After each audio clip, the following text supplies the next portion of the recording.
Bien Vincent, je suis le coordinateur international de l'Union parlementaire des jeunes afro en hébreu IPJA. C'est une organisation internationale de jeunesse qui milite pour le bien-être des afro-descendants et le développement socio-économique, politique et culturel des afro-descendants. Nous avons été créés en 2019. Nous menons des actions en termes dans le cadre de l'épanouissement des jeunes afro. Nous avons plus de 3000 membres à travers le monde.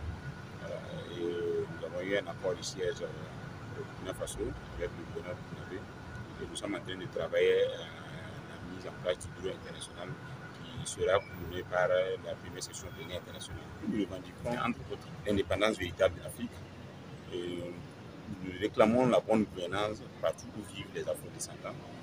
Nous demandons aussi au peuple burkinabé, au peuple africain, aux afro-descendants de façon générale, de rester soudés et de lutter de sorte à ce qu'on puisse aussi les respecter.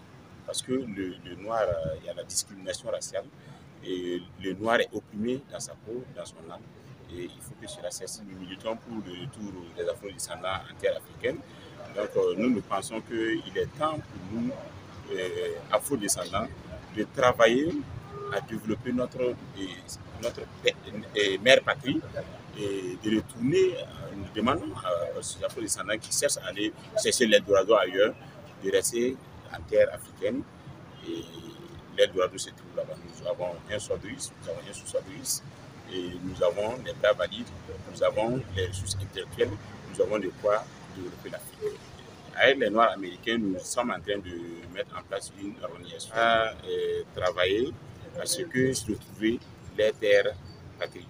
Et ceux qui veulent revenir, parce que vous voyez ce qu'on est en train de faire au Sénégal, nous travaillons à ce que tous les afro-descendants puissent investir en terre africaine et ensemble nous allons développer l'Afrique.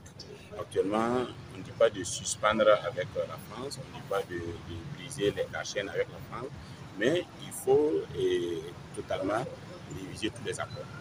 Que ce soit les accords lourds, que ce soit les accords officiels qui ont été signés entre les pays africains et la France, il faut que cela soit révisé. Il faut que ce soit des partenariats gagnant-gagnant. Que ce ne soit pas une dictature éclairée de la France au peuple africain. Cela est révolu, cela est dépassé.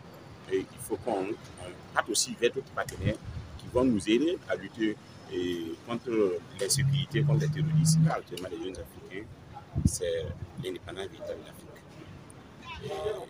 Comme on le dit, actuellement, chaque année, chaque pays fait son indépendance, on dit indépendant, tcha-tcha. Pourtant, dans le fond, nous ne sommes pas indépendants. Nous sommes indépendants sur les papiers, mais dans la forme, dans le fond, nous sommes toujours téléguidés. C'est-à-dire nos dirigeants sont téléguidés.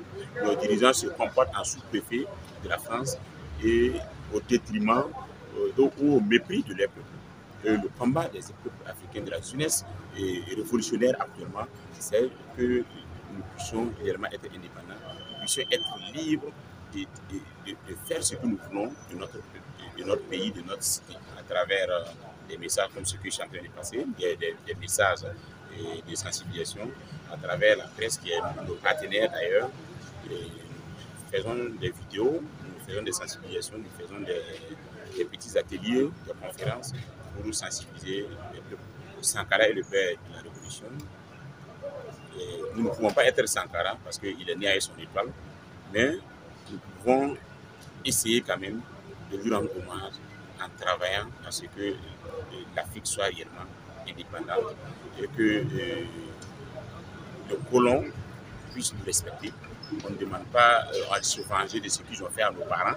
On ne demande pas à se venger à ce que la traite négrière en passant par les tirailleurs sénégalais, tout ça. Nous ne cherchons pas à nous venger de ce que l'Occident nous a fait. Nous cherchons maintenant que l'Occident nous respecte, que ce soit des partenariats gagnants.